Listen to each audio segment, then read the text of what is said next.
বিসমিল্লাহির রহমানির রহিম। সুপ্রিয় দর্শক শ্রোতা, আসসালামু আলাইকুম ওয়া রাহমাতুল্লাহ। ঐতিহ্যবাহী চাঁপাইনবাবগঞ্জ জেলার সোনা মসজিদ সংলগ্ন মির্জাপুর হাই স্কুল ময়দানে 2011 সালের 4, 5, 6, 7, 8 ও 9 ডিসেম্বর 6 দিনব্যাপী 22তম ঐতিহাসিক তাফসীরুল কুরআন মাহফিল অনুষ্ঠিত হয়। উক্ত মাহফিলে প্রধান মেহমান হিসেবে বিশ্বনবীর মুজিজা সম্পর্কে গুরুত্বপূর্ণ আলোচনা পেশ করেন হযরত মাওলানা জিয়াউল ইসলাম। ভিডিও পরিচালনা, এডিটিং ও প্রযোজনা আলী আহমদ আকন্দ। ধারা বর্ণনায় ছিলাম আমি advocate Azharul Islam Roni. পরিবেশনায় তাহজিব centre, Rajshahi. Mobile 017120640333। ونعوذ بالله من شرور أنفسنا ومن سيئات أعمالنا، من يهده الله فلا مضل له ومن يضلل فلا هادي له، ونشهد أن لا إله إلا الله وحده لا شريك له، ونشهد أن سيدنا وحبيبنا ومولانا محمدا عبده ورسوله الذي أرسله بالحق بشيرا ونذيرا وداعيا إلى الله بإذنه وسراجا منيرا. فقد قال الله تعالى في كلامه المجيد وفرقانه الحميد: أعوذ بالله من الشيطان الرجيم. بسم الله الرحمن الرحيم. ولولا فضل الله عليك ورحمته لهمت طائفة منهم أن يضلوك وما يضلون إلا أنفسهم وما يضرونك من شيء. وأنزل الله عليك الكتاب والحكمة وعلمك ما لم تكن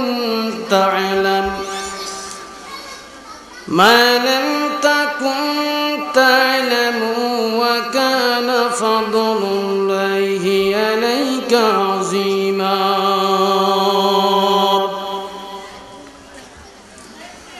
إن الله وملائكته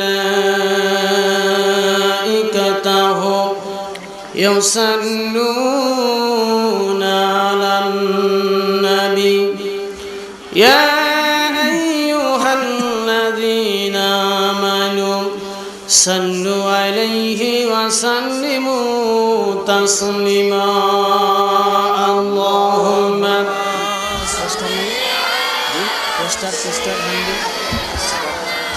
সব লাগাই শেষ করে দিছি। আলহামদুলিল্লাহ অনেক কিছু ছিল। وعلى آل سيدنا مولانا محمد।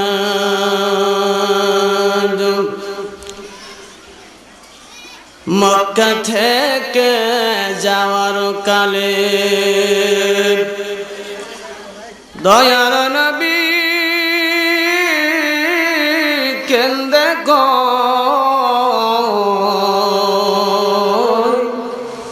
ফির ফিরব এবার এই মক্কাতে, ইসলাম যদি জিন্দা হয়। আল্লাহুম্মা সাল্লি আলা সাইয়্যিদিনা মাওলানা মুহাম্মাদ ওয়া আলা আলি সাইয়্যিদিনা মাওলানা মুহাম্মাদ। জিকির করি লা ইলাহা ইল্লাল্লাহ, লা ইলাহা ইল্লাল্লাহ, লা ইলাহা ইল্লাল্লাহ, লা ইলাহা ইল্লাল্লাহ, লা ইলাহা ইল্লাল্লাহ মুহাম্মাদুর রাসূলুল্লাহ। উপস্থিত মির্জাপুর ইসলামী যুব সংঘের উদ্যোগে আয়োজিত 6 দিনব্যাপী তাফসীরুল কোরআন মাহফিলের আজকের তৃতীয় রজনী। বিগত 2 দিন এই মঞ্চে কোরআন হাদিসের আলোচনা হয়েছে, আজকের তৃতীয় রজনী। আর সামনে এখনো কয়টা রাত আছে? 3টা রাত। অর্ধ রজনীতে আপনাদের মতো সুধী মানুষের সামনে আল্লাহ পাক আমাকে হাজির করেছেন, আপনাদের খেদমতে আল্লাহ পাক আমাকে পেশ করেছেন। আমি যেন আজকে রাতে কোরআন হাদিসের কথাগুলি বলতে পারি, যে কথাগুলি বললে আমাদের ঈমান ও আমলের জন্য উপকার হবে, সেই কথাগুলি বলতে চাই। জাতিসত্তার কথা, স্বাধীনতার সার্বভৌমত্বের কথা, জাহান্নাম থেকে বাঁচার কথাগুলি যেন বলতে পারি। আল্লাহ যেন বলার তৌফিক দেন, আমরা বলি আমিন। এবং আরো দোয়া করেন আগামীতে আরো 3টা রাত এই মঞ্চে আমাকে কোরআন হাদিস থেকে আলোচনা করতে হবে, যেন আরো 3টা রাত আমি এই মঞ্চে কোরআন হাদিসের কথাগুলি বলতে পারি। দোয়া করেন আমিন। 22 বছর ধারাবাহিকভাবে তাফসীর হয়ে এসেছে, এটা আল্লাহর শুকরিয়া। আজকের তাফসীর মাহফিলের সম্মানিত সভাপতি, মাহফিলের উপস্থাপক, পরিচালক, অত্র মাহফিলের সকল কমিটির সদস্যবৃন্দ, উপস্থিত হয়েছেন বিভিন্ন দিক থেকে আগত কোরআন প্রেমিক, রসুল প্রেমিক, তৌহিদি জনতা। আজকের মাহফিলে আমার উস্তাদ সমতুল্য অনেক উলামা হযরত এখানে তাশরিফ এনেছেন, বিভিন্ন দিক থেকে এসেছেন অসংখ্য উলামায়ে হযরত। পাশে অবস্থানরত সর্বগুণে গুণান্বিতা শ্রদ্ধেয়া মুহতারিমা মা ও বোনেরা, আসসালামু আলাইকুম ওয়া রাহমাতুল্লাহ। আল্লাহর দরবারে শুকরিয়া জ্ঞাপন করছি যে মহান আল্লাহ সুবহানাহু ওয়া তাআলা আমাদেরকে 6 দিনব্যাপী তাফসীর মাহফিলের আজকের তৃতীয় রজনীতে এই মাহফিলে আমাদের হাজির হওয়ার তৌফিক এনায়েত করেছেন। এজন্য মহান মাবুদের দরবারে আমরা কলিমাত শুকরগুজার হচ্ছি। আমরা আবারও বলছি আলহামদুলিল্লাহ। এখন আমরা আলোচনা করব, গতকাল সূরা নিসার 112 নম্বর আয়াতের তাফসীর শেষ হয়েছে। আজকের সূরা নিসার 113 নম্বর আয়াত আমি তেলাওয়াত করেছি। তারপরে পর্যায়ক্রমে আমরা সামনে অগ্রসর হতে থাকব ইনশাআল্লাহ আজিজ। আল্লাহ যেন আমাদের আলোচনা করার এবং সকলকে শোনার তৌফিক এনায়েত করেন, বলেন আমিন। বন্ধুরা আমার, আসলে কোরআন হচ্ছে একটা নিয়ামত। কোরআন কি বলুন? কোরআন হচ্ছে একটা নিয়ামত। আজকে সূরা নিসার যে 113 নম্বর আয়াত, এই 113 নম্বর আয়াতের তাফসীরে এখানে আল্লাহ রাব্বুল আলামিন বলছেন, হে রাসূল, আপনার প্রতি আল্লাহ তাআলার বিশেষ দান ও দয়া না থাকতো তবে তাদের মধ্যে একদল আপনাকে পথভ্রষ্ট করতে দৃঢ় সংকল্প ছিল এবং তারা শুধু নিজেদেরকে গোমরাহ করছে, আর তারা আপনার বিন্দুমাত্র ক্ষতি করতে পারবে না। এবং আল্লাহ তাআলা আপনার উপর কিতাব ও হিকমত নাজিল করেছেন, আর আপনি যা জানতেন না আপনাকে তা শিক্ষা দিয়েছেন, এবং আপনার প্রতি আল্লাহ তাআলার বিরাট দান রয়েছে। সুবহানাল্লাহ। এটা হচ্ছে আয়াতের তেলাওয়াতকৃত আয়াতের শাব্দিক অর্থ। এখানে মূলত এই আয়াতের ভিতরে ইম্পর্টেন্স যে কথাগুলি এসেছে সেটা হচ্ছে আল্লাহ তাআলা নিজেই তার রাসূলকে হেফাজত করেছেন। কারণ সে সময়ে অনেক যারা নামধারী মুসলমান আসলে তাদের নেশার চরিত্র ছিল মুনাফিকি। এই মুনাফিক মার্কা মুসলমান অতীতে ছিল, বর্তমানে আছে, ভবিষ্যতেও থাকবে। রসুলকে তারা ঠকানোর জন্য, বিভ্রান্ত করার জন্য বিভিন্ন কায়দায় রসুলের কাছে তারা আসতেন, রসুলকে তারা বলতেন বিভ্রান্ত করার জন্য। কিন্তু আল্লাহ পাক নিজ দয়ায় তার রসুলকে হেফাজত করেছেন, আলহামদুলিল্লাহ। বন্ধুরা আমার, এবং আল্লাহ তাআলা তার রসুলের প্রতি কিতাব ও হিকমত নাজিল করেছেন। কিতাব, কিতাব মানে কি? কোরআনুল কারীম, ঠিক কিনা? আল্লাহ কোরআনের মধ্যে বললেন ওয়ামিনু বিমা নুজিলা আলা মুহাম্মদ, আমি আমার নবীর উপরে কোরআন নাজিল করেছি, সুতরাং এই কোরআনের উপরে তোমরা ঈমান আনো। ওয়ামান আমিলা বিহি উজরা, কোরআনকে যদি আমল করতে পারো, আল্লাহ রাব্বুল আলামিন বললেন তাহলে তোমাদের জন্য আমি পুরস্কার রেখেছি পরকালে। পুরস্কারটা কি? যারা এই সমাজে কোরআন মেনে চলে, কোরআনের হুকুম মেনে চললো, কোরআন আমল করলো, আল্লাহ তাআলা কোরআনের অন্য জায়গায় বললেন কানাত লাহুম জান্নাতুল ফিরদাউস নুজুলা, তাদের জন্য আমি জান্নাতুল ফিরদাউস দিয়া দেব। জোরে বলেন সুবহানাল্লাহ। তাহলে এই কোরআন আমাদেরকে আমল করতে হবে, কোরআন আমাদেরকে আমল করতে হবে। বন্ধুরা আমার, বিশ্বনবী জনাবে মুহাম্মদ রাসূলুল্লাহ সাল্লাল্লাহু আলাইহি সাল্লাম তার বয়স যখন 40-এর পূর্তি, 40 বছর যখন বয়স পুরে যাচ্ছিলেন, হীরা গুহার ভিতরে থাকতেন, ধ্যান করতেন। হীরা গুহাটা 3 মাইল উঁচা। একজন সুস্থ মানুষের হীরা গুহায় উঠতে 55 মিনিট সময় লাগে। কিন্তু আমার রাসূল তিনি পুরুষ মানুষ ছিলেন, হীরা গুহা ওঠা তার জন্য স্বাভাবিক ছিলেন। কিন্তু মা খাদিজা একজন মহিলা হয়ে প্রতিদিন কাফির বেঈমানদের চোখ ফাঁকি দিয়া আল্লাহর নবীর জন্য হীরা গুহায় খাবার পৌঁছায় দিতেন। মা খাদিজা তিনি ছিলেন আরবের সবচেয়ে শ্রেষ্ঠ ধনী। জোরে বলেন ঠিক কিনা? কিন্তু আল্লাহর নবীর সঙ্গে বিবাহ করার পরে মা খাদিজার কত কষ্টে তার জীবন যাপন করতে হয়েছে। আরবের উত্তপ্ত বালুর উপর দিয়ে যখন হেঁটে যেতেন, পায়ে জুতা নাই, পরনে তার ভালো কাপড় নাই, পায়ে কাপড় পেঁচিয়ে নবীর জন্য হীরা গুহায় তিনি খাবার আর পানি নিয়ে গিয়েছেন। যে দেখেন আল্লাহর নবী মোনাজাত করতেছেন, আল্লাহর কাছে চোখের পানি ছেড়ে কাঁদতেছেন। আল্লাহর নবী মোনাজাত ছেড়ে তিনি তাকায় দেখলেন খাদিজা পানি আর খাবার নিয়ে বসে আছেন। নবীজি বললেন, খাদিজা রে, তোমার মুখটা শুকনা, পেটে খাবার নাই, তুমি এতক্ষণ কেন অপেক্ষা করছো? নিজে কেন কোনো খাবার খাও নাই? খাদিজাকে দেখে বললেন, প্রাণের স্বামী, আপনি না খেয়ে গুহার ভিতরে পড়ে আছেন, আর আমি আপনার বিবি হয়ে নিজে আরাম করবো আর বাড়িতে বসে বসে খাবো, তা কেমনে হয়? খাদিজার ক্ষুধার যন্ত্রণায় যদি কলিজাটা ছিঁড়েও যেত, এরপরেও আমার স্বামীকে না খাওয়ায়া খাদিজার মুখে খাবার উঠতো না। খাদিজা চলে এলেন। পরবর্তীতে আবার খাদিজা পরবর্তী দিনে আবার যাচ্ছেন নবীর জন্য পানি আর খাবার নিয়ে। জিবরাইল বলল, হুজুর, আমি আজ আর অপেক্ষা করব না, খাদিজা আপনার জন্য পানি আর খাবার নিয়ে আসতেছেন।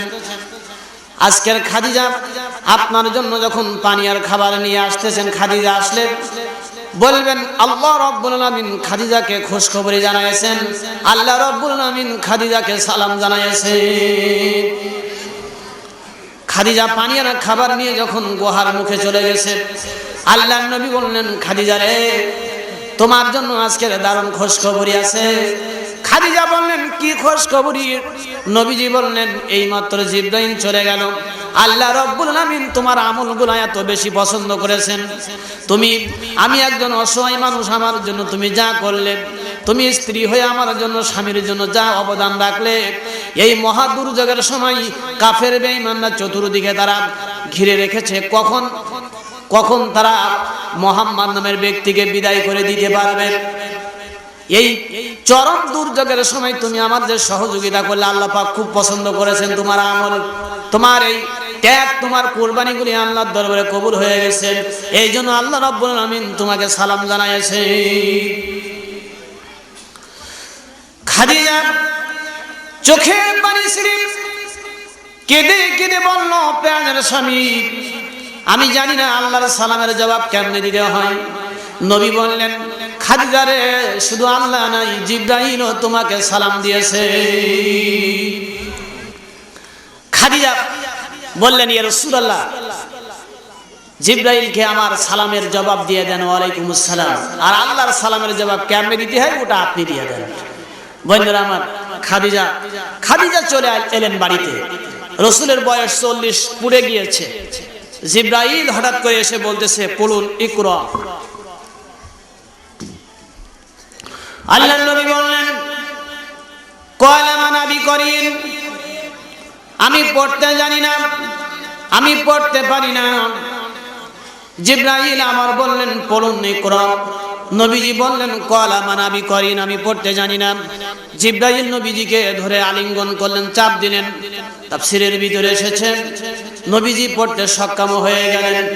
জিবরিল এবার বললেন, বিসমিল্লাহির রাহমানির রহিম, ইকরা বিসমি রাব্বিকাল্লাযী খালাক, খালাকাল ইনসানা মিন আলাক, ইকরা রাব্বুকাল আকরামুল্লাযী আ'লামা বিল কলম, আ'লামাল ইনসানা মা লাম ইয়া'লাম। সূরা আল-কালামের 5টি আয়াত জিবরাইল নিয়ে আসলেন। আল্লাহর নবী তাড়াহুড়া করতেছেন, জিবরাইলের সঙ্গে তেলাওয়াত করতে যায়। আল্লাহ তাআলা তিনি আরশে আজিম থেকে লক্ষ্য করে বললেন, হাবিব, তাড়াহুড়া করবেন না, জিবরাইলের সঙ্গে আপনি শুধু তেলাওয়াত করে যাবেন।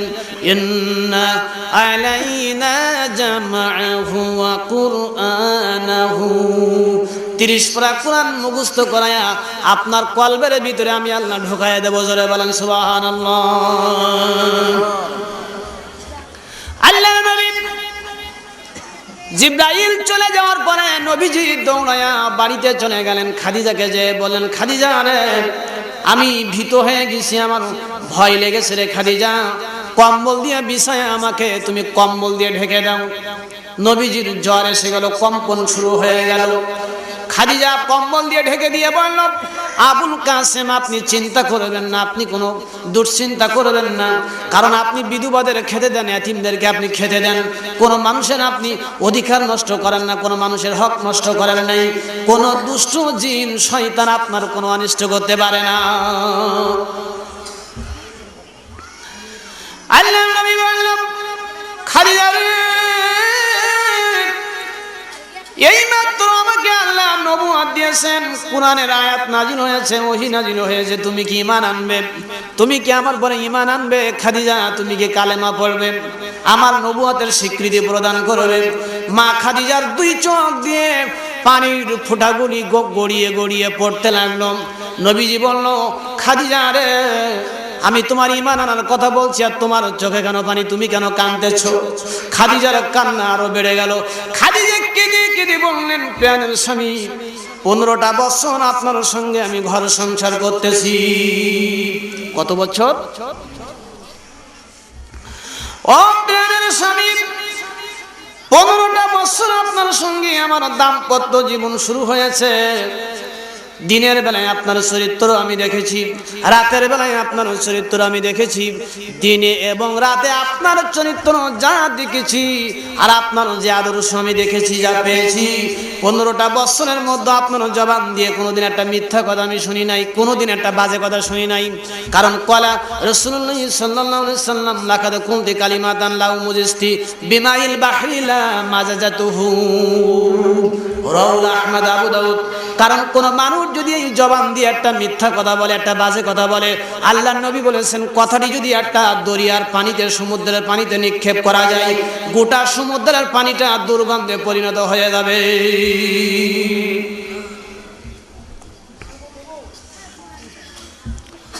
বন্ধুরা, খাদিজা কান্দে।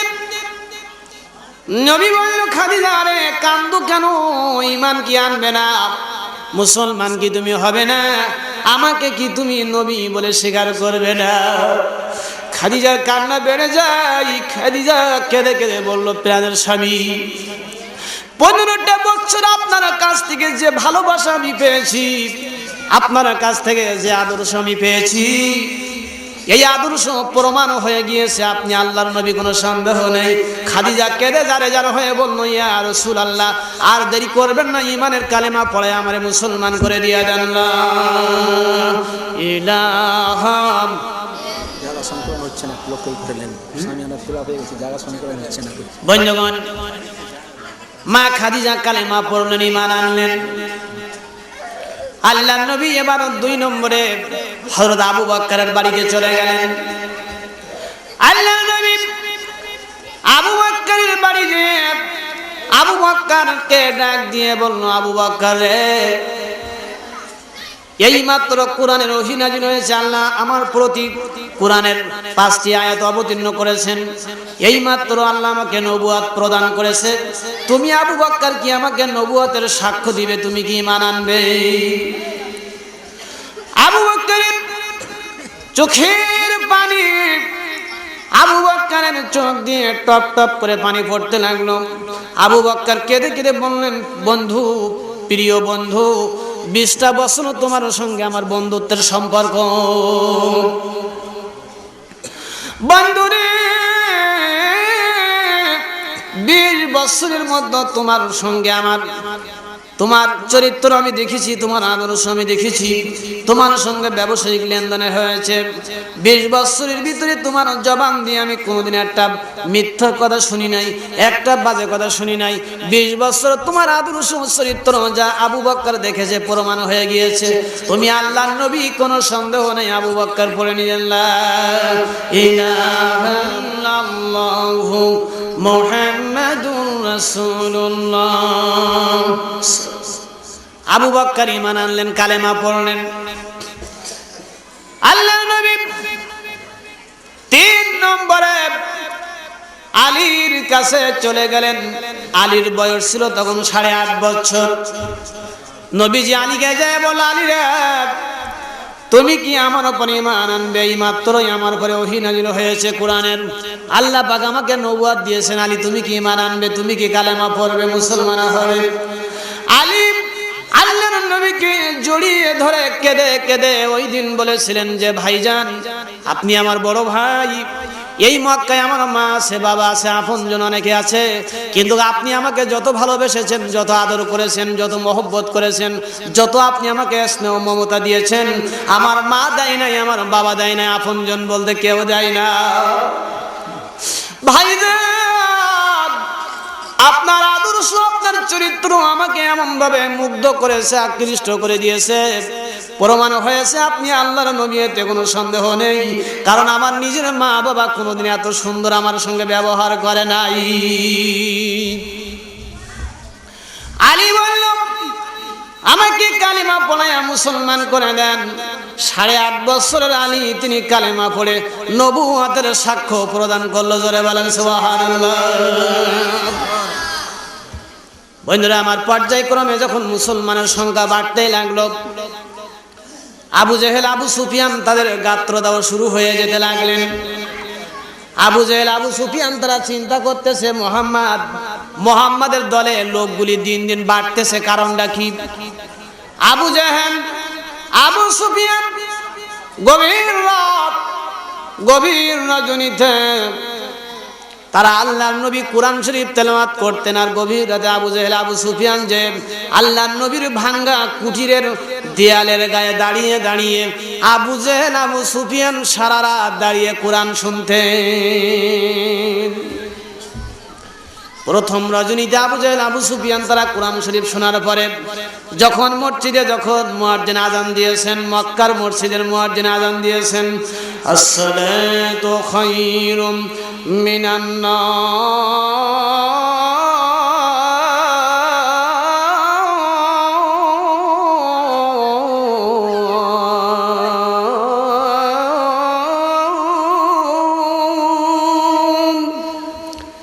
আজানো হয় কিনা?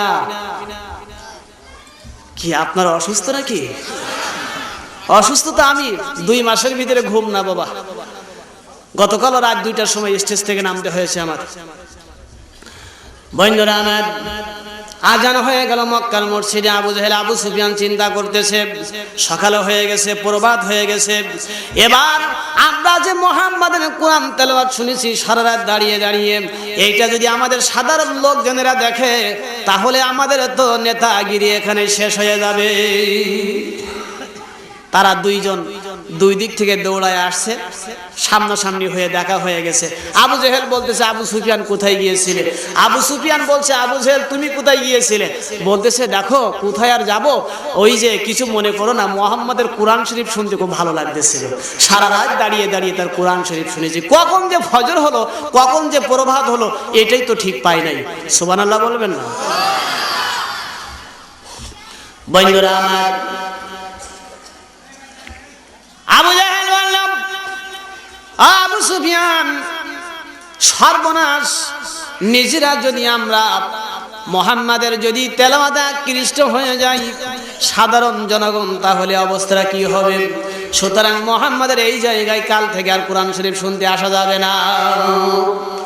আবু সুফিয়ান বলতেছে, ঠিক আছে তুমিও শোনা আমিও আসবো। আরে নবী যখন গভীর রাতে ঘরের ভিতরে কোরআন পড়তেন, জিনেরা পর্যন্ত নবীজির কোরআন শুনে তারা পাগল করা হয়ে তারা বলেছেন, ইন্না সামি'না কুরআনান আজাবা, এমন এক আশ্চর্য কিতাব আমরা শুনলাম নবী মুহাম্মাদের জবান দিয়ে তেলাওয়াত শুনলাম, আমরা জীবনে অন্য কোনো পয়গম্বরের জবানে এত সুন্দর মধুর তেলাওয়াত শুনি নাই।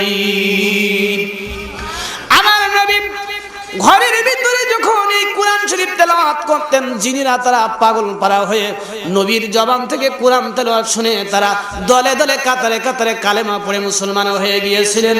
কিন্তু সেই কোরআন আজও বাংলার জমিনে আছে, কিন্তু বাংলার জমিনের মুসলমানদের সেই কোরআন শুনে কোরআন পড়ে, কিন্তু মুসলমানদের নেশার চরিত্র পরিবর্তন হয় না। বন্ধুরা আমার, এই জন্য খুব ভালো করে বুঝতে হবে, আমি অসুস্থ মানুষ, অসুস্থ শরীরে আপনাদের খেদমতে কিছু কথা বলে যেতে চাই, যে কথাগুলি শুনলে, যে কথাগুলি বললে, আমল করলে দুনিয়া ধন্য হবে, আখিরাত আমাদের জন্য ধন্য হয়ে যাবে। আবু জাহেল আবু সুফিয়ান তারা ওই কাম থেকে এসে তারা দারুন নদওয়ার বৈঠকে তারা আইন পাশ করলেন, মুহাম্মাদের কোরআন শরীফ আর কেউ শুনতে পারবে না, যদি কেউ শুনতে যায় তার বিরুদ্ধে কঠোরতা প্রকাশ করা হবে, শাস্তি প্রদান করা হবে। এদিকে আল্লাহর নবী নবীজির হাতে হাত দিয়া বায়াত পড়ে কালেমা পড়তে আসে, মুসলমানের সংখ্যা বাড়তে আসেন। আবু জাহেল আবু সুফিয়ান তখন চিন্তা করতেছে, মুহাম্মদ যা শুরু করেছে আমাদের নেতৃত্ব কর্তৃত্ব আর বেশি দিন মক্কার মাটিতে থাকবে না। আবু জাহেল আবু সুফিয়ান এই চিন্তা চেতনায় তারা উদ্বুদ্ধ হয়ে তারা নিজেরা যখন আল্লাহর নবীর দাওয়াত বন্ধ করতে পারলেন না, বন্ধুরা আমার নবীজিকে 3টা বছর পর্যন্ত শিহাবে আবু তালেবে বন্দী করেছিলেন, কারাগারে বন্দী করে তার যত সঙ্গী সাথী ছিলেন তাদেরকে পর্যন্ত জেলখানায় আটক করা হয়েছিল। জোরে বলেন ঠিক কিনা? কারণ কোরআনের কথা যারা সমাজে বলবে, যারা প্রচার করবে, তাদের জেল জরিমানা আছে না নাই? আছে না নাই? প্রত্যেক নবীদের ছিল, সাহাবী আজমাইনদের ছিলেন, আমাদেরও থাকবে। বন্ধুরা আমার, আবু জেহেল আবু সুফিয়ান তখন চিন্তা করলেন কি করা যায়। তখন বলল, নিজেরা যখন মুহাম্মাদের দাওয়াত বন্ধ করতে পারি না, তখন আমরা বাইরের শক্তির সাহায্য নিব। কি করব? বাইরের শক্তির সাহায্য নিব। বাইরের শক্তির সাহায্য দরকার। ওই সময়ের আপনার জালিম বাদশাহ ছিলেন সিরিয়ার বাদশাহ হাবিব বিন মালিক। দুররাতুন নাসিম কিতাবের ভিতরে সূরা কমারের তাফসীরের ভিতরে এসেছে বন্ধুরা আমার, সিরিয়ার বাদশাহ হাবিব বিন মালিক ছিলেন আপনার সবচেয়ে জালিম বাদশাহ, সবচেয়ে শক্তিশালী বাদশাহ। যেমন নাকি আমেরিকার বাদশাকে গোটা পৃথিবীর সব দেশগুলা তাদের কমান মানে, কথা ঠিক কিনা? আমেরিকার চেয়ে আরো শক্তিশালী সেই সময়ের বাদশাহ ছিলেন আপনার সিরিয়ার বাদশাহ হাবিব বিন মালিক। আবু জেহেল, আবু সুফিয়ান সমস্ত মক্কার লোকজনদেরকে নিয়ে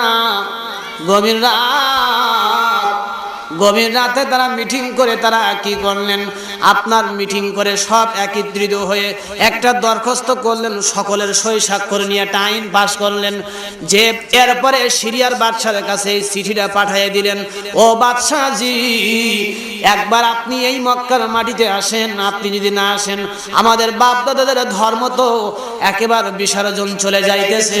মুহাম্মদ নামের যুবক একজন নতুন নবী হয়ে তিনি নতুন নবীর দাবি করে নতুন ধর্ম প্রচার করতেছে, বাপ দাদাদের ধর্মকে তিনি শেষ করতে চাই, কলঙ্কিত করতে চাই। আমাদের ঘুমটা হারাম হয়ে গিয়েছে, খাইতে পারি না। বাদশাহজি, আপনি দয়া করে একবার মক্কার মাটিতে আসেন, মুহাম্মদ নামের যুবকটাকে আপনি একটু ভালো করে শায়েস্তা করে দেন। আবু জেহেল, আবু সুফিয়ানের চিঠি যখন সিরিয়ার বাদশা পেয়েছে, সিরিয়ার বাদশা তাফসীরে এসেছে, তিনি তার সমস্ত সৈন্যদেরকে অর্ডার দিল, তোমরা তৈরি হয়ে যাও, অস্ত্র শস্ত্র নিয়ে তোমরা তৈরি হয়ে যাও। এই মুহূর্তে মক্কার জমিনে যেতে হবে মুহাম্মদ নামের যুবকটার জনমের মতো শিক্ষা দেওয়ার জন্য। সিরিয়ার বাদশা যখন নির্দেশ দিলেন, 12,000 সৈন্য। কত হাজার? একটু জোরে বলেন, কত হাজার? 12,000 সৈন্য তখন অস্ত্র নিয়ে তারা তৈরি হলেন। 12,000 সৈন্য নিয়ে সিরিয়ার বাদশা মক্কায় রওনা হয়েছেন, আমার নবীজিকে মক্কার জমিন থেকে বিদায় করে দিবে। সিরিয়ার বাদশা যখন রওনা হয়ে গিয়েছে, আবু জেহেল, আবু সুফিয়ান তারা প্রতিমধ্য বাদশাকে ওয়েলকাম জানানোর জন্য তাদেরকে প্রতিমধ্য তারা রওনা হয়ে গেলেন। সিরিয়ার বাদশা যখন মক্কায় চলে এলো, বিশাল একটা মঞ্চ করা হলো, সমস্ত জনগণদেরকে আপনার দাওয়াত দেওয়া হলো, সবাই চলে এলেন।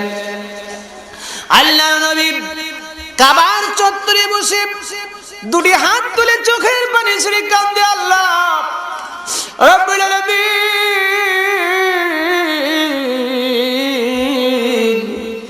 মক্কার মানুষদেরকে আল্লাহ তুমি হিদায়াত দাও। মক্কার মানুষেরা বুঝি না আমি তোমার নবী, মক্কার মানুষেরা তোমার কোরআন বুঝতে চায় না, সত্যটা তারা বুঝতে চায় না। আল্লাহ মক্কার মানুষদেরকে আল্লাহ তুমি হিদায়াত দিয়ে দাও। সিরিয়ার বাদশা মক্কায় প্রবেশ করলেন। সিরিয়ার বাদশা মক্কায় প্রবেশ করে তিনি নির্দেশ দিলেন, মুহাম্মদকে যেখানে পাবে সেইখান থেকে ধরে আনা হোক। সিরিয়ার বাদশা তার একজন বিশ্বস্ত সেনাপতিকে নির্দেশ দিলেন, তুমি চলে যাও, মুহাম্মদকে যেখানে পাবে ওইখান থেকে তাকে বন্দী করে আমার কাছে নিয়ে আসো। সিরিয়ার বাদশা নির্দেশ পেয়ে তখন সৈন্য চলে গেলেন আমার নবীজিকে ধরার জন্য, বন্দী করার জন্য। যে দেখে নবীজি মক্কার চত্বরে, মক্কার একটু দূরে তিনি বসে বসে আল্লাহর কাছে প্রার্থনা করতেছিলেন। এই বাদশার সৈন্য যে বলল, মুহাম্মদ সাল্লাল্লাহু আলাইহি সাল্লাম, সিরিয়ার বাদশা তোমাকে ডেকেছেন, বাদশার কাছে তোমাকে যেতে হবে। আমার নবী কি ভয় পাইছিলেন নাকি? নবীজি কি স্যালেন্ডার হয়েছিলেন নাকি? কিন্তু আমরা তো ভয়ের চোটে অনেক কিছুই করে ফেলি। সিরিয়ার বাদশা তিনি অপেক্ষায় করতেছেন। এদিকে আল্লাহ নবী যখন রওনা হয়ে গেছে, খাদিজা ডেকে বললেন, প্রাণের স্বামী কোথায় যান আপনি? আমার নবীজি ডেকে ডেকে বলল, খাদিজা রে, সিরিয়ার বাদশা এসেছেন। এই মক্কার জমিন থেকে আল্লাহর নাম নিশানা জনমের মতো মুছে ফেলার জন্য সিরিয়ার বাদশা এসেছে, সেখানে আমি যাইতেছি। মা খাদিজা তিনি কেঁদে কেঁদে আমার নবীর জন্য তিনি দোয়া করতেছেন, আল্লাহ এই মক্কার জমিনে আল্লাহ তোমার এতিম নবীরে তুমি ছাড়া হেফাজত করার কেউ নাই। আল্লাহ বাদশা এসেছে 12,000 সৈন্য নিয়ে তোমার এতিম বন্ধুকে মক্কার মাটির থেকে জনমের মতো বিদায় করার জন্য এসেছে গো আল্লাহ। তোমার বন্ধুকে আল্লাহ তোমার কাছে আল্লাহ ছেড়ে দিলাম, তোমার বন্ধুকে দেখার মতো তুমি আল্লাহ ছাড়া আর কেউ নাই। খাদিজা কেঁদে যারে যারে হয়ে যাইতেছে। আবু বকর ছুটে এসে বলল, আল্লাহর নবী কোথায় যান আপনি? আমি আবু বকর আপনার সঙ্গে যেতে চাই। কারণ হলো কাফির বেঈমানরা তারা ষড়যন্ত্র করেছে, সিরিয়ার বাদশা এসেছে 12,000 সৈন্য নিয়ে আপনাকে মক্কার জমিন থেকে বিদায় করার জন্য। আমি আবু বকর আপনার সঙ্গে যেতে চাই। যদি আমি দেখি আমার নবীকে তার আঘাত করতে চাই, আমি আবু বকর সামনে যে আমি আবু বকর আমার জীবন কুরবানি করে দিব। আমি আবু বকর জিন্দা থাকতে আমার নবীর গায়ে কোনো আঘাত আসতে দিব না। আল্লাহ নবী আবু বকরকে সঙ্গে নিয়ে যখন বাদশার দরবারে রওনা হয়েছেন, বন্ধুরা আমার, নবীজি যখন প্রবেশ করেছেন ওই মজলিসের ভিতরে, সিরিয়ার বাদশা তখন আবু জেহেল আবু সুফিয়ান বলতেছে, ও বাদশা, এই সেই যুবক, এর নাম মোহাম্মদ। এই মোহাম্মদ নামের যুবক তিনি নতুন ধর্মের প্রচার শুরু করেছে। আমার নবীজি যখন ওই মজলিসের ভিতরে প্রবেশ করেছেন, সিরিয়ার বাদশা চেয়ার থেকে উঠে দাঁড়াইছে, আমার নবীকে সম্মান প্রদর্শন করেছে। আবু জেহেল আবু সুফিয়ান তারা খুবই শঙ্কিত হলো, লজ্জিত হলো। আবু জেহেল বলল, আমরা চাইছিলাম মোহাম্মদ এই মজলিসে প্রবেশ করলে আপনি তারে অপমান করবেন, আপনি তারে অপমান করবেন, ধিক্কার জানাবেন, কিন্তু তা না করে মোহাম্মদ এই মজলিসে আসা মাত্রই আপনি নিজেই চেয়ার থেকে উঠে দাঁড়িয়ে মোহাম্মদকে কেন বসতে বললেন? বাদশা বলতেছে, ও আবু জেহেল আবু সুফিয়ান, আমি জানি না, আমার এটা জানা নেই। মোহাম্মদকে যখন একবার দেখলাম তার চেহারার দিকে একবার আমার দৃষ্টি পড়েছে, মনের অজান্তে কখন উঠে দাঁড়াইলাম মোহাম্মদকে সম্মান করেছি নিজেই জানি না।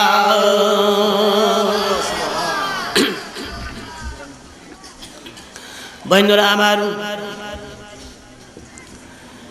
আল্লাহ নবী মজলিসের ভিতরে প্রবেশ করেছে। সিরিয়ার বাদশা এবার বলল, মোহাম্মদ তুমি যে নবী হয়েছো, তবে নবী হতে হলে তার প্রথম যে গুণ থাকতে হবে সেটা হলো মুজিজা। তোমার ভিতরে কি মুজিজা আছে এখন সেইটা পরীক্ষা দিতে হবে। মুজিজা যদি দেখাতে পারো প্রমাণ হবে তুমি আল্লাহর নবী, আর মুজিজা যদি দেখাতে না পারো তাহলে তোমার নবীগিরি এইখান থেকে শেষ হয়ে যাবে। আল্লাহ নবী বলল, বাদশা রে,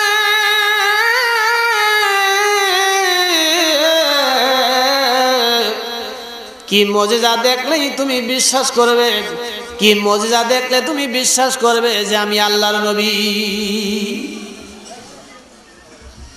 বন্ধুরা আমার, এমন সময় আমার নবী বলল, বাদশা তুমি যা মুজিজা দেখতে চাও তুমি বলো। কি প্রশ্ন তুমি? বাদশা বলতেছেন, আমি কয়টা মুজিজা দেখতে চাই, আর আমার স্পেশাল একটা প্রশ্ন আছে, যদি এইগুলি জবাব দিতে পারো তাহলে বুঝবো তুমি আল্লাহর নবী। তখন আমার নবী বলল, যদি উত্তর দিতে পারি, মুজিজা যদি দেখাতে পারি তাহলে কি হবে?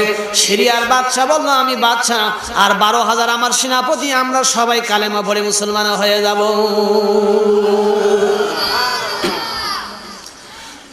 নবীজি ডাক দিয়ে বলে, ওগো আল্লাহ, এই সুযোগটা আজকের ছাড়া যাবে না। মক্কার অবস্থা ভালো না আল্লাহ, তুমি তো দেখো গো মাবুদ, মক্কার পরিস্থিতিটা ভালো না। কিন্তু আজকের এই পরিস্থিতিতে, এই পরিবেশে যদি বাদশার 12,000 সৈন্য যদি কালেমা পড়ে মুসলমান হয়ে যায়, তাহলে এই মক্কার মাটিতে দিন প্রচারটা অনেক সহজ হয়ে যাবে। আমার আল্লাহ ডাক দিয়ে বলে, হাবিব রে, সুযোগটা কাজে লাগায় দাও, দেরি করার দরকার নেই। সুবহানাল্লাহ। কি আপনারা ব্যস্ত হচ্ছেন না তো? আলোচনাটা আর কয় মিনিট চলবে? 10 মিনিট না আধা ঘন্টা? সারা রাত ফজর পর্যন্ত সবাই থাকবেন ইনশাআল্লাহ। আজকের ফজর পর্যন্ত না বাপ, আগামী কাল পরশু এখনো 3 রাত এই স্টেজে আমাকে আলোচনা করতে হবে, ঠিক কিনা? এই জন্য প্রত্যেক দিনই একটু একটু করে বেশি বেশি করে আমি সময় নিব এবং আপনাদের সামনে খেদমতে পেশ করব, সেটা ইনশাআল্লাহ। বলি ইনশাআল্লাহ। আজকের তো খুব অসুস্থ মানুষ, অনেক দূর থেকে এসেছি, এই জন্য আজকের একটু কম আলোচনাটি করব, কালকের আরো বেশি করব ইনশাআল্লাহ। কি খুশি না বন্ধুরা আমার? এর পরবর্তীতে দেখেন আল্লাহর নবী এবার বাদশাকে বলতেছেন, বাদশা আমাকে একটু সময় দাও, কারণ আমার নবী ওহী ছাড়া জীবনে একটা কথা বলতেন না। জোরে বলেন ঠিক কিনা? মা ইয়ানতিকু আনিল হাওয়া ইন হুয়া ইল্লা ওয়াহয়ুহা। আল্লাহর নবী বাদশাকে তখন বলল, বাদশাজি আমাকে একটু সময় দাও, একটু সময় দাও, আমাকে একটু সময়ের প্রয়োজন। বাদশাহ বলল, সময় দেওয়া হলো। আমার নবী সময় নিয়ে ওইখান থেকে একটু দূরে আবু কুবায়স নামক পাহাড়, তাফসীরের ভিতরে এসেছে আবু কুবায়স নামক পাহাড়ের আমার আল্লাহর নবী উঠে গেলেন। আল্লাহর নবী উঠে ওই আবু কুবায়স নামক পাহাড়ে যে 2 রাকাত নামাজ পড়লেন। এরপরে দুটি হাত তুলে চোখের পানি ছেড়ে তিনি কান্দে আর বলে, রব্বুল আলামিন, এই মক্কার এই পরিবেশে, এই নাজুক অবস্থায় আল্লাহ তোমার হাবিব, তোমার বন্ধু যদি আজকের পরাজিত হয়ে যায়, রব্বুল আলামিন,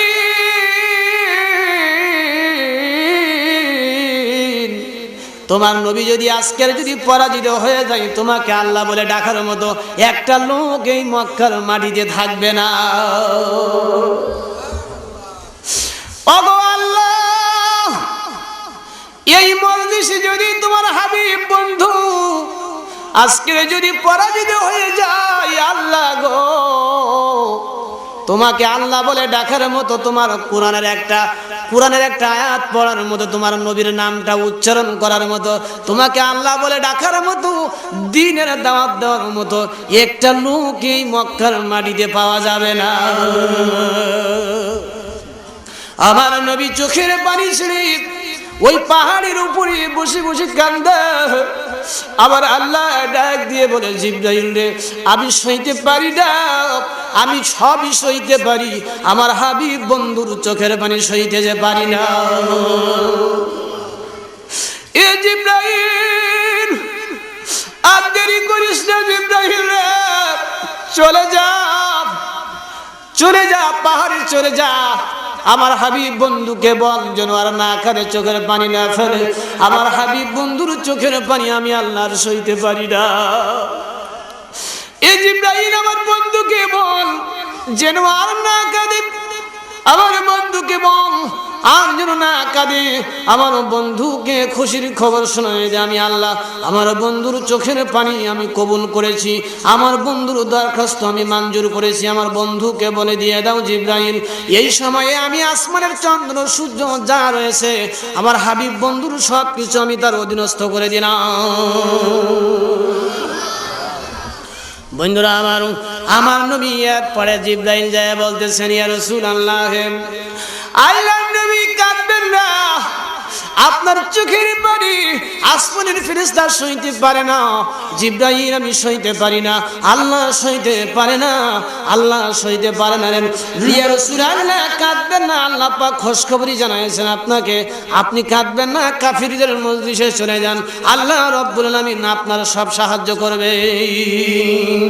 বন্ধুরা আমার, জিবরাইল বলল, ইয়া রাসূলুল্লাহ, আপনি একটু তাকায় দেখেন আমার দিকে।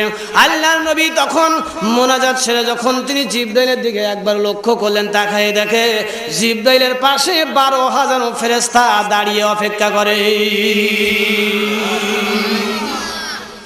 কাফেরদের সংখ্যা কতটা?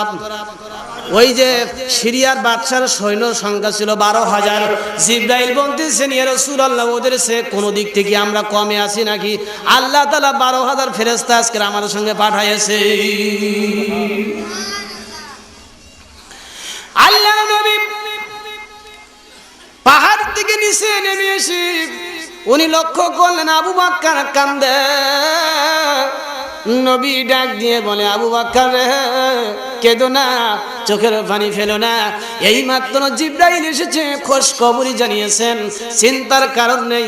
আজকের এই মজলিসে আল্লাহ রাব্বুল আলামিন আমাদের বিজয় দিয়ে দিয়েছে।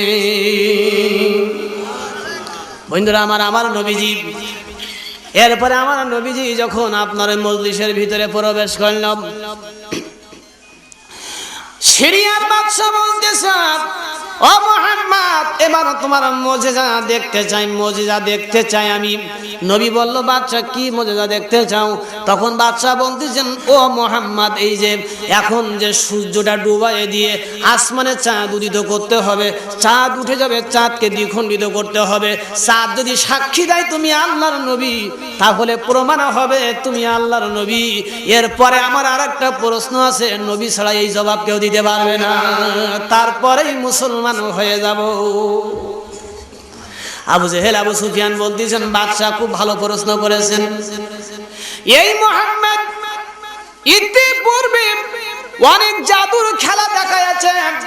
মুহাম্মদ একজন জাদুকর, জমিনে অনেক জাদু দেখিয়েছেন, আমাদের চোখ ধাঁধা লাগিয়েছেন। আজকের আসমানে মুহাম্মাদের জাদু আর কোনো কাজ হবে না, মুহাম্মাদের নবীগিরি আজ শেষ হয়ে যাবে। বন্ধুরা আমার, এবার নবী বলতেছেন, বাদশা আমি সব মুজিজা দেখাবো, তবে কথা হলো মুসলমান কিন্তু হওয়া লাগবে। বাদশা বলতেছেন, মুসলমান হব, আমার 12,000 সৈন্য মুসলমান হবে, তবে কথা হলো যে তোমাকে মুজিজা দেখাতে হবে। আল্লাহ নবী আসমানের সূর্যকে বলল, তুমি ডুবে যাও। সূর্য ডুবে গেলেন, বললেন চাঁদ হাজির হয়ে যাও। চাঁদ হাজির হয়ে গেল। আমার নবীজি এবার আঙ্গুল দিয়ে ইশারা করে বলল, চাঁদ 2 টুকরা হয়ে যাও। সঙ্গে সঙ্গে আসমানের চাঁদ 2 টুকরা হয়ে গেল। চাঁদ তখন ডাক দিয়ে বলেন, চাঁদ বলতেছে, আসসালামু আলাইকুম ইয়া রাসূলুল্লাহ, আসসালামু আলাইকুম ইয়া হাবিবাল্লাহ। চাঁদ সাক্ষী দেয় নবী, সূর্য সাক্ষী দেয় সত্য নবী, জমিন সাক্ষী দেয় সত্য নবী, আসমান সাক্ষী দেয়, গ্রহ পুঞ্জ সাক্ষী দেয় সত্য নবী, দরিয়ার মাছ সাক্ষী দেয় সত্য নবী, জঙ্গলের গাছে সাক্ষী দেয় সত্য নবী, প্রাণী জগৎ সালাম দেয় আপনি সত্য নবী। কিন্তু নাফরমান মানুষ যে নবীকে মানতে চায় না। বন্ধুরা, এরপরে চাঁদ যখন সাক্ষ্য প্রদান করল, সিরিয়ার বাদশা আশ্চর্য হয়ে গেলেন, এ কেমনে সম্ভব? নিশ্চয়ই মুহাম্মদ নবী হবেন, কারণ কোন মানুষের পক্ষে এরকম তো এইটা করার ক্ষমতা নেই, কোন মানুষের এইটার এখতিয়ার থাকে না, ক্ষমতা থাকে না। এটা আশ্চর্য ব্যাপার। আবু জেহেল, আবু সুফিয়ান তারা আশ্চর্য হয়ে গিয়েছে। আমার নবী এবার বলতেছে, বাদশা তুমি কালেমা পড়ার জন্য এবার তৈরি হয়ে যাও। বাদশা বলতেছেন, মুহাম্মদ আমার এখনো আর একটা প্রশ্ন আছে, আর একটা প্রশ্নের জবাব যদি দিতে পারো, এরপরেই কালেমা পড়ে মুসলমান হয়ে যাব। একটু জিকির করে লা ইলাহা ইল্লাল্লাহ, জয় লা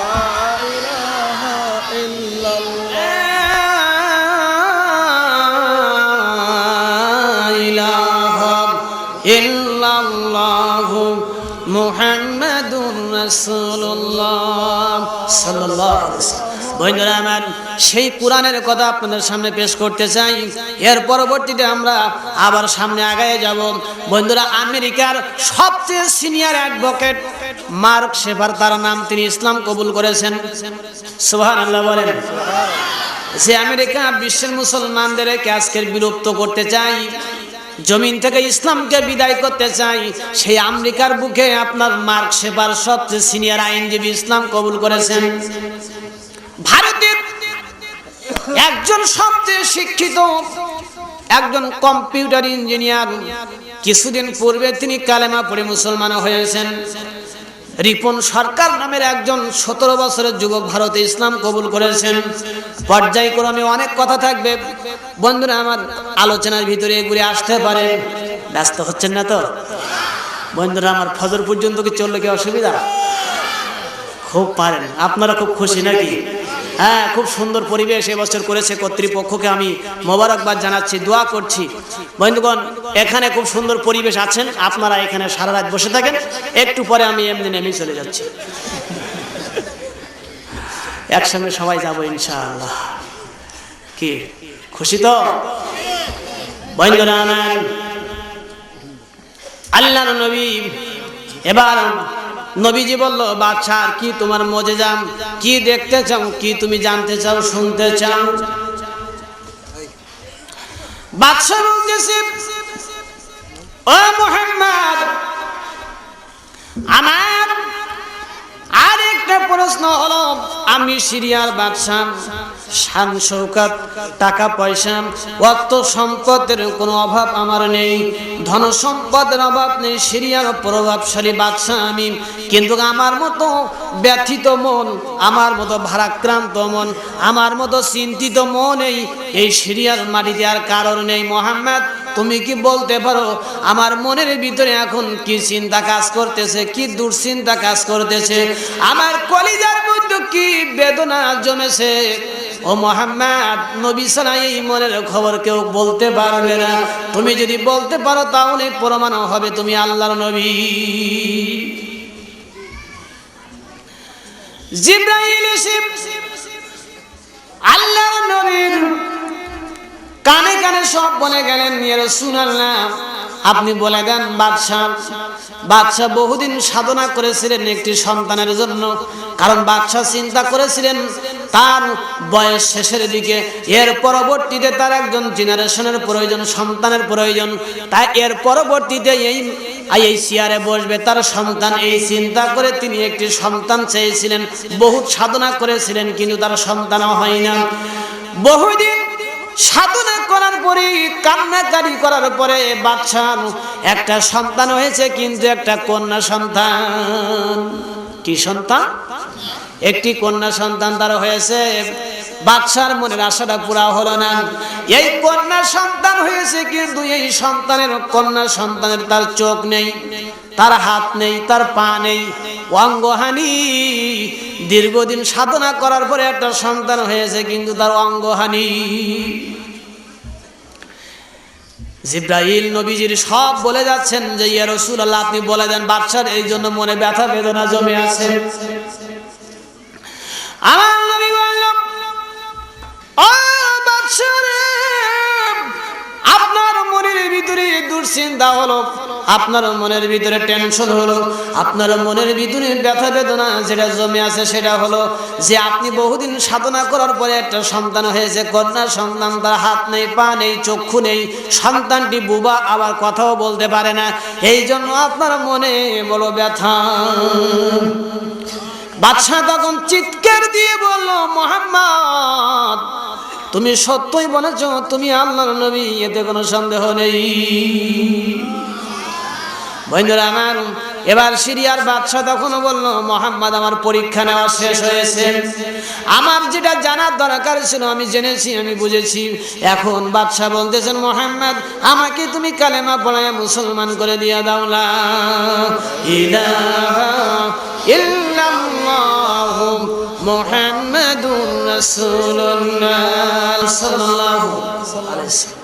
বন্ধুরা আমার, এরপরে সিরিয়ার বাদশা যখন কালেমা পড়লেন, মুসলমান হইলেন, 12,000 সৈন্য, তারা তখন বলতেছে, ও বাদশা, আমরা তো সত্য জানতাম না, আপনি যেমন চালিয়েছেন আমরা সেইভাবেই চলেছি। আপনি আমাদেরকে এনেছেন মোহাম্মদ তিনি মিথ্যা নবী, মোহাম্মদ মিথ্যার উপরে প্রতিষ্ঠিত আছে, এই জন্য তাকে শায়েস্তা করার জন্য আপনি আমাদের এনেছেন। কিন্তু আপনি তো এখন দেখলাম সেই মোহাম্মদের সত্যটাই গ্রহণ করেছেন, মোহাম্মদের ধর্ম গ্রহণ করেছেন। আমরা কেন পিছে থাকি? আমরাও কালেমা পড়তে চাই। 12,000 সৈন্য তারা কালেমা পড়ে ওই মজলিসের ভিতরে তারা ঈমানের ঘোষণা দিলেন, নবুয়তের স্বীকৃতি প্রদান করলেন। আপনার সিরিয়ার বাদশা 12,000 সৈন্য নিয়ে কালেমা পড়ে মুসলমান হয়ে আমার নবীর কি করলেন? নবুয়তের স্বীকৃতি প্রদান করলেন আর বললেন, ও মক্কার মানুষেরা, আবু জেহেল আবু সুফিয়ান মুহাম্মাদের বিরোধিতা করে লাভ হবে না, মুহাম্মাদের বিরোধিতা করো না, কারণ মুহাম্মাদের বিরোধিতা করে তোমরা আর ঠেকাতে পারবে না। সিরিয়ার বাদশা আমার নবীর কাছ থেকে বিদায় নিয়ে উনি যখন সিরিয়ার উদ্দেশ্যে রওনা হয়ে গেলেন, 12,000 সৈন্য বাদশার সঙ্গে তারাও রওনা হয়ে গেছে। সিরিয়ার ভিতরে যখন বাদশা প্রবেশ করেছেন, যখন তার বাড়ি ঘরের ভিতরে শাহী মহলের ভিতরে বাদশা যখন প্রবেশ করেছে, প্রবেশ করে শুনতে পাইলেন কে জানি আব্বা আব্বা বলে ডাকতেছে।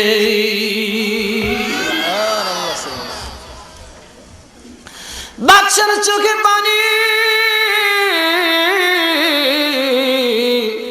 বাদশা বলে কে রে আমাকে আব্বা বলে ডাকে? বিবি রে, কে আমাকে আব্বা বলে ডাকে? কারণ আমার তো আব্বা ডাক শোনার মতো সেই নসিব আমার নাই। আমার একটি মাত্র মেয়ে, তার জবান নেই, সে তো বুবা, সে তো অন্ধ, কথা বলতে পারে না, কিন্তু আমাকে কে আব্বা আব্বা বলে ডাকে? এরপরে বাচ্চা যখন ঘরের ভিতরে প্রবেশ করেছে, এই অন্ধ মেয়েটি আব্বা আব্বা বলে ডাকতে ডাকতে বাচ্চাকে জড়িয়ে ধরেছে। বাচ্চা বলতেছে, তুমি কে গো? আমাকে কেন তুমি যন্ত্রণা দাও? আব্বা ডাকটি শোনার মতো বড় আমারও খুব ইচ্ছা ছিল, বড় স্বাদ ছিল, কিন্তু নসিবে যে আমার নেই। আমার একটা মাত্র কন্যা সন্তান বুবা হয়েছেন, তিনি অন্ধ হয়েছেন। এ জন্মে এই দুনিয়ায় কোনোদিন আমাকে আব্বা বলে ডাকতে পারবে না। তুমি আমাকে আব্বা বলে কে? তুমি আমার কলিজাটা ঠান্ডা করলে কে গো বাবা তুমি? ওই মেয়েটি তখন বলল, আব্বা আমি তোমার সেই অন্ধ মেয়ে, আমি তোমার সেই বুবা মেয়ে, আমি যে এখন ভালো হয়ে গেছি। বাচ্চা তখন বলল, মেয়েরা কি করে ভালো হইলেন মেয়ে? কি করে তুমি কথা বলতে পারলে?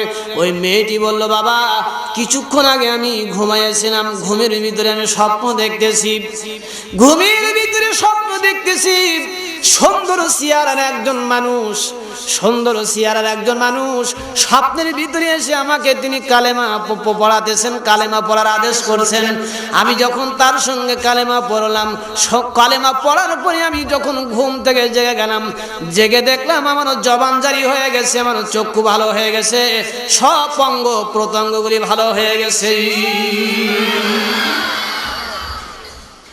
বাদশা তখন চিৎকার দিয়ে কেঁদে কেঁদে বলল, মেরে তুমি স্বপ্নের ভিতরে যাকে দেখেছো সুন্দর চেহারা বিশিষ্ট মানুষটি, যার সঙ্গে কালেমা পড়ে তুমি ঈমান এনেছো, এই ব্যক্তিটা আর কেউ না, ইনি হলেন আমাদের সেই প্রিয় নবী মুহাম্মদ রাসূলুল্লাহ সাল্লাল্লাহু আলাইহি সাল্লাম। আমি তো এই নবীর হাতে হাত দিয়ে বায়াত পড়েছি, একটু আগেই তো কালেমা পড়ে আমি মুসলমান হয়েছি।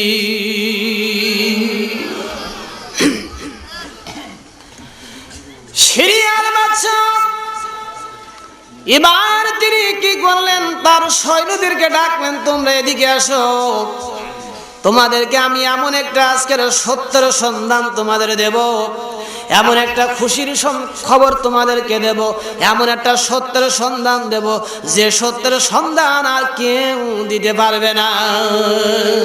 ওই জন্য আমার এরপরে বাদশা তখন বললাম, এতদিন পর্যন্ত আমার কলিজার মধ্যে যে ব্যথা জমেছিল, যে দুঃখ কষ্টগুলি জমেছিল, এই মাত্র আমার কলিজার সকল ব্যথা বেদনাগুলি সব দূর হয়ে গিয়েছে। আমার মতো খুশি মানুষ, আমার মতো আনন্দিত মানুষ যে আর কেউ নাই। জোরে বলেন সুবহানাল্লাহ। বাদশাহ এবার বললাম, বাদশাহ এবার সৈন্যদেরকে বলো তোমরা 5টা উট রেডি করো, 5টা উট তোমরা রেডি করো। আর কি করো? 5টা উটের পিঠে যত মাল দেওয়া যায় এই পরিমাণ মাল, এই পরিমাণ অর্থ মালামাল দিয়ে 5টা উট বোঝাই করে আমার গরিব নবী, আমার ইয়াতিম নবীর জন্য পাঠায়া দাও।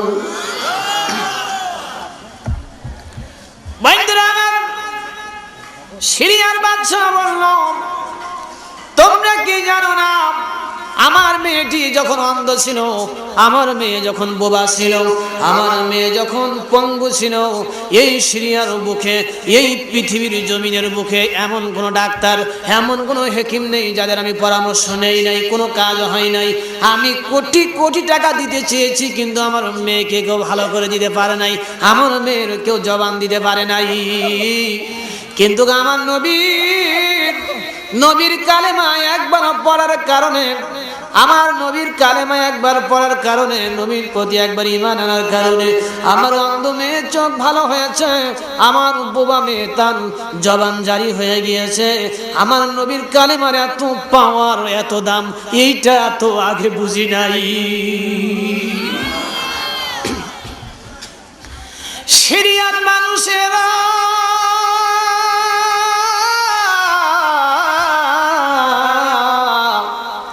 দেরি করো না, আর দেরি না করে সত্যকে তোমরা অকুণ্ঠ চিত্তে দ্বিধাহীন ভাবে গ্রহণ করে নিয়ে নাও। তোমরা সবাই কালেমা পড়িয়া আমার নবীর উপরে ঈমান আনো, তাহলে তোমরাও এরকম পুরস্কার পাইবা। বন্ধুরা আমার, এবার সিরিয়ার বাদশার নির্দেশে 5টা উট বোঝাই করে মালামাল দিয়ে, এই মালামালগুলো দিয়ে ভরে আপনার সিরিয়ার থেকে আমার নবীর জন্য মক্কায় পাঠাইয়া দিলে। বন্ধুরা আমার নবীর জীবনের আপনার 4500 মুজিজা ছিল। আল্লাহ নবীর সমস্ত মুজিজার মধ্যে সবচেয়ে শ্রেষ্ঠ মুজিজা, তার নাম হলো কুরআনুল কারীম। জোরে বলেন তার নাম কি? তার নাম হলো কোরআন শরীফ। বন্ধুরা আমার, এই কোরআন শরীফ হলো নবীর জীবনের শ্রেষ্ঠ মুজিজা। এই কোরআনকে যেই ব্যক্তি ভালোবাসবে আল্লাহ রাব্বুল আলামিন তাকে ভালোবাসবেন, নবীজি তাকে ভালোবাসবেন, আর আল্লাহ এবং নবী যাকে ভালোবাসবেন এই দুনিয়ার মধ্যে সেই ব্যক্তি সবচেয়ে শ্রেষ্ঠ ব্যক্তি হয়ে যায়। বন্ধুরা আমার, কোরআনের সঙ্গে যদি দুশ্মনী করেন তাহলে আল্লাহর সঙ্গে দুশ্মনী হয়ে যাবে, ঠিক কিনা বলেন? যেই ব্যক্তি কোরআনের সঙ্গে দুশ্মনী করে সে আল্লাহর সঙ্গে দুশ্মনী করে, যেই ব্যক্তি কোরআনের সঙ্গে দুশ্মনী করে সে রসুলের সঙ্গে দুশ্মনী করে। আমরা আল্লাহ এবং তার রসুলের দুশ্মনী করতে চাই না। আল্লাহ রসুলের খুশির জন্য আমরা কোরআনকে ভালোবাসবো, কোরআনের আইন মেনে আমরা চলবো। জোরে বলেন রাজি আছেন কিনা? বন্ধুরা আমার, কিন্তু সেই কোরআন যে আজ আর তেলাওয়াত নাই, ঘরে ঘরে কোরআন শরীফ আজ আর নেই। আগের জামানায় যখন ফজরের আজান শোনা যেত, প্রত্যেক ঘরে যখন ফজরের আজান শোনার পরে ঘরে ঘরে কোরআন তেলাওয়াত হতো। এই জন্য আগের জামানার মানুষের ভিতরে রোগ ব্যাধি কম ছিল, আগের জামানার মানুষের ভিতরে শান্তি ছিল, আগের জামানার মানুষের ভিতরে খুন রাহাজানি, আপনার খুনাখুনি, রক্তপাত তাদের ভিতরে কম ছিল।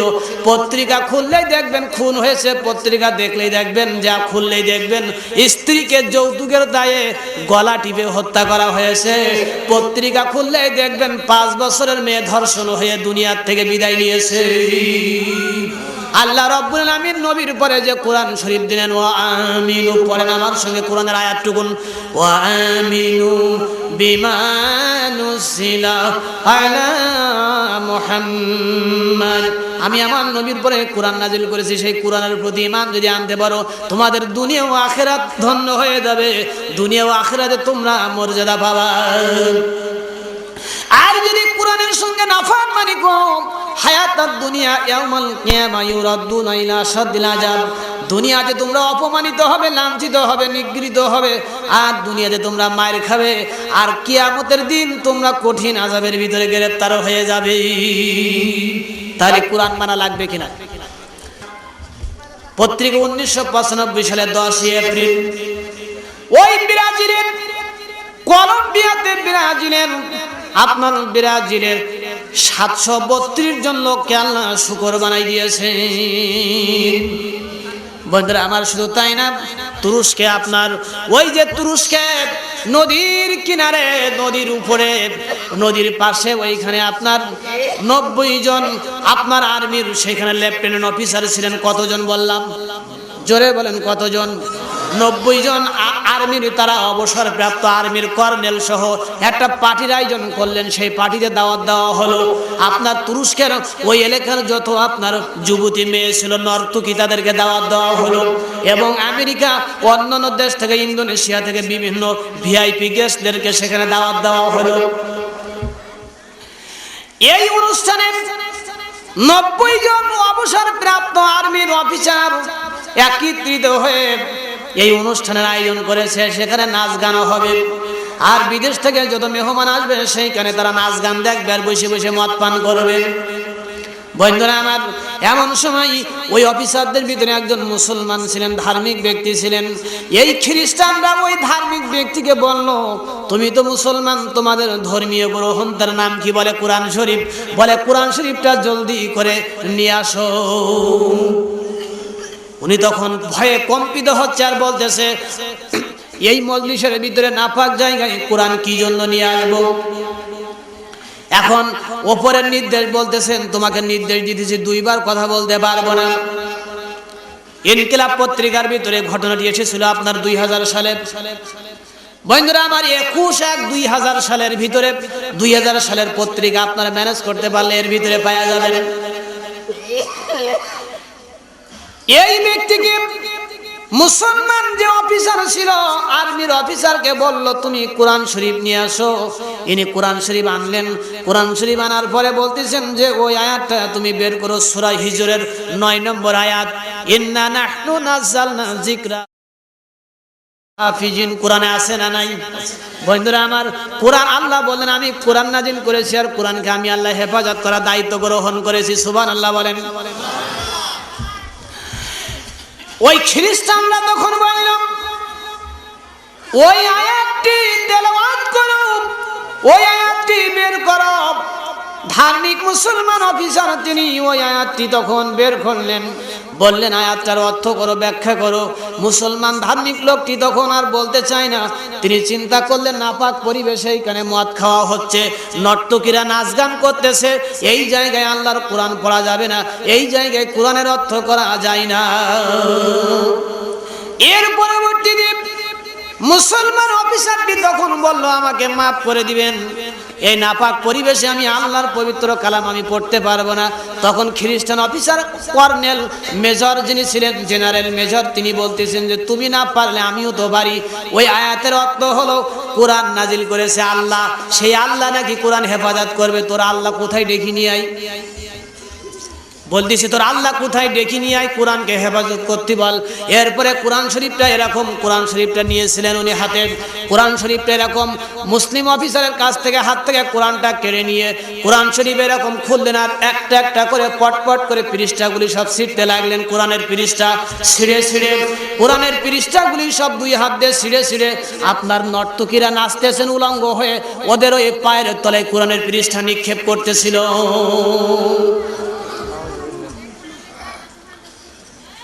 খ্রিস্টান মেজর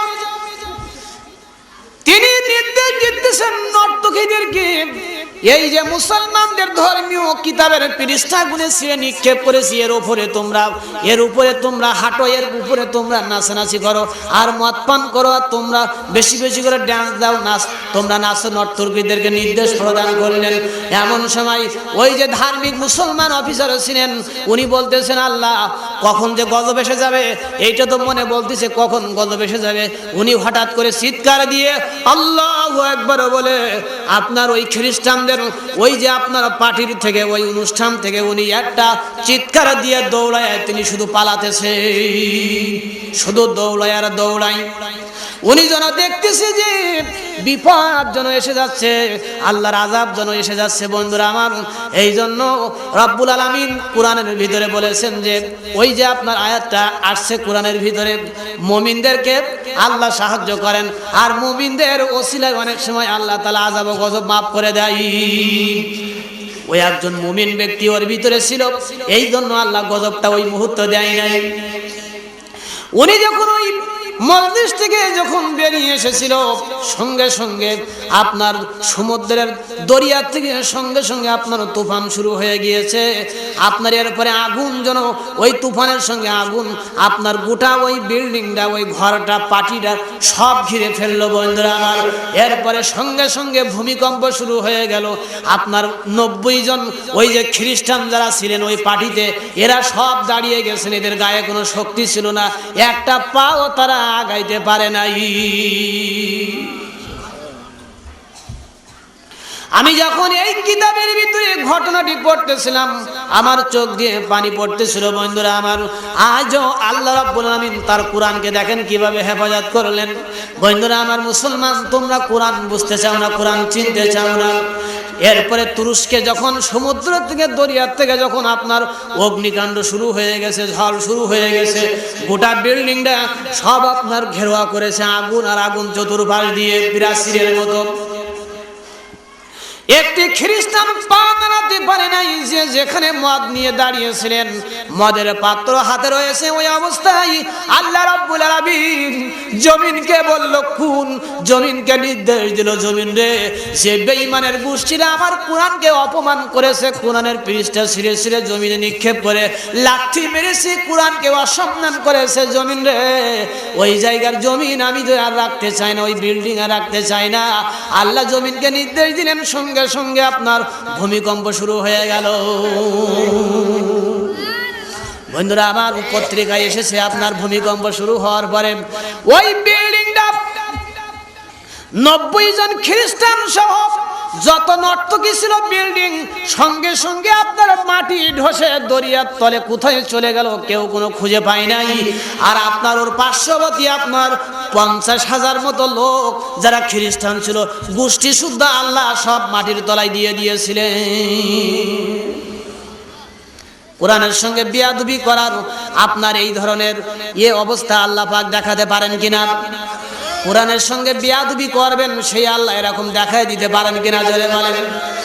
আবার তুরস্কে কিছুদিন আগে ভূমিকম্প হয়ে গেল। বন্ধুরা আমার, একটা সদ্য মাসুম বাচ্চা, তিনি ওইখানে 72 ঘন্টা ওই বিল্ডিং এর ভিতরে মাটির নিচে ছিলেন, এরপরেও সন্তানটা মরে নাই। বন্ধুরা আমার, এই ব্যবস্থা কার?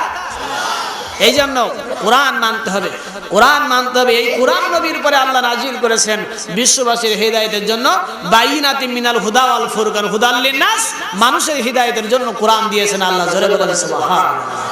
বন্ধুরা আমার, তামিরে হায়াত নামক পত্রিকা এসেছে, ওই যে 1995 সালের 10 এপ্রিল আপনার ব্রাজিলের 732 জন লোককে আল্লাহ শুকর বানাই দিলেন। কেন সেটাও আপনারা শুনবেন। পাকিস্তানে রমজান মাসে পত্রিকার ভিতরে এসেছে, রমজান মাসে বন্ধুরা পত্রিকা আমার কাছে আছে, আপনার মা এবং মেয়ে 2 জন বসে রয়েছেন ঘরের ভিতরে। রমজান মাস, জোরে বলেন কোন মাস? রমজান মাসে ঘরের ভিতরে মা আর মেয়ে বসে রয়েছেন। হঠাৎ করে মেয়েটা টিভির ভলিউম মোড়া দিয়েছে, দেওয়ার সঙ্গে সঙ্গে ভালো একটা সিনেমা শুরু হয়ে গেছে। কি শুরু হয়েছে? সিনেমা দেখেন নাকি আপনারা?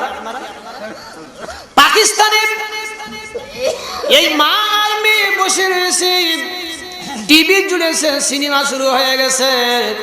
মা বলতেছে, মেয়েরে, রমজান মাস পবিত্র মাস, রহমতের মাস, মাগফিরাতের মাস, নাজাতের মাস।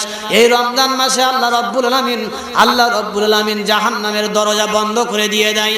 এই রমজান মাসে আল্লাহ রাব্বুল আলামিন 8টা জান্নাতের দরজা খুলে দিয়ে দেয়। এই রমজান মাসে ইবলিস শয়তানকে জিনজির দিয়ে আল্লাহ বেঁধে রেখেছেন। এই রমজান মাসে আল্লাহ রাব্বুল আলামিন গোটা বিশ্বের মুসলমানদের উপর রহম করেন এবং মাফ করে দেন জাহান্নাম থেকে।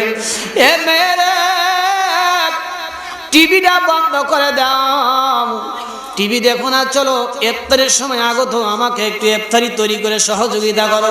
ওই মেয়েটি বলল, মা তুমি চলে যাও ঘর থেকে, আমি ইফতারি তৈরি করতে পারবো না।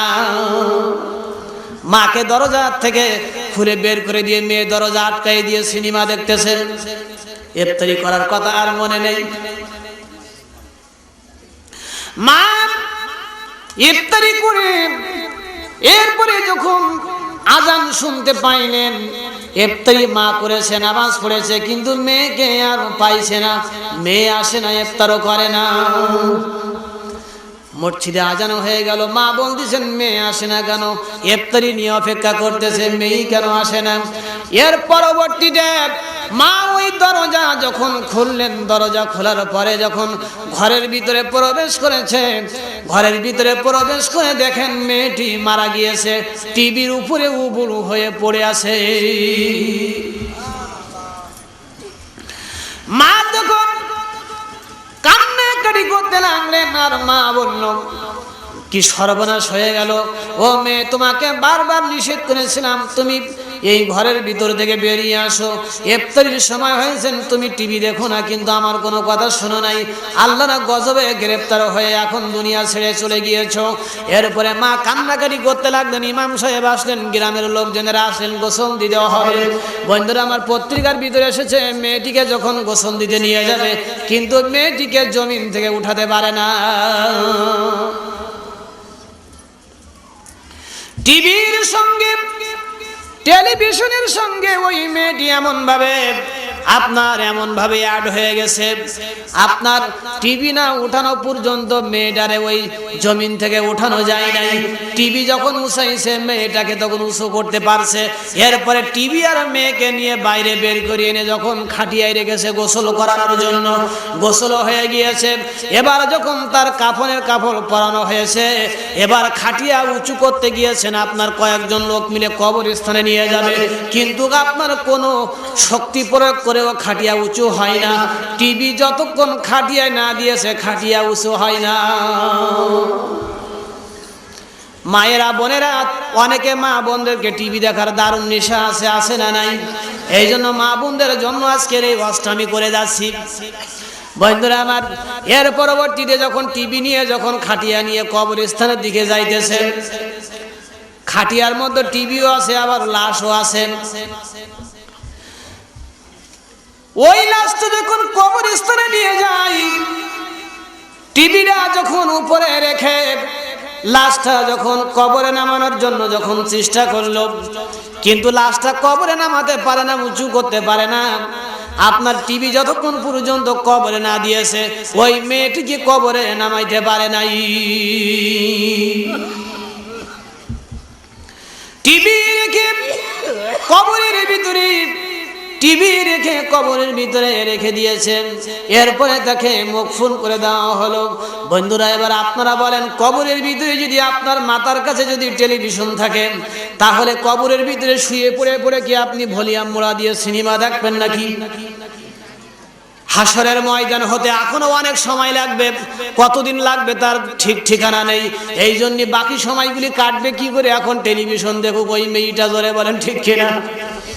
বন্ধুরা আমার, কবরের ভিতরে বুঝতে পারতেছে যে তার অবস্থাটা কি হয়েছে, জোরে বলেন ঠিক কিনা? এই জন্য মায়েরা, বোনেরা যারা এসেছেন আজকের এই তাফসীর মাহফিলে, মা বোনদেরকে আমি নির্দেশ দিয়ে যাব, মা বোনদের কাছে অনুরোধ করব, খবরদার আপনারা কেউ টেলিভিশন দেখে দেখে আপনারা এরকম নামাজের সময়টা নষ্ট করে দিবেন না। আল্লাহুম্মা আমিন। রব্বানা ظلمنا أنفسنا وإن لم تغفر لنا وترحمنا لنكونن من الخاسرين رب العالمين।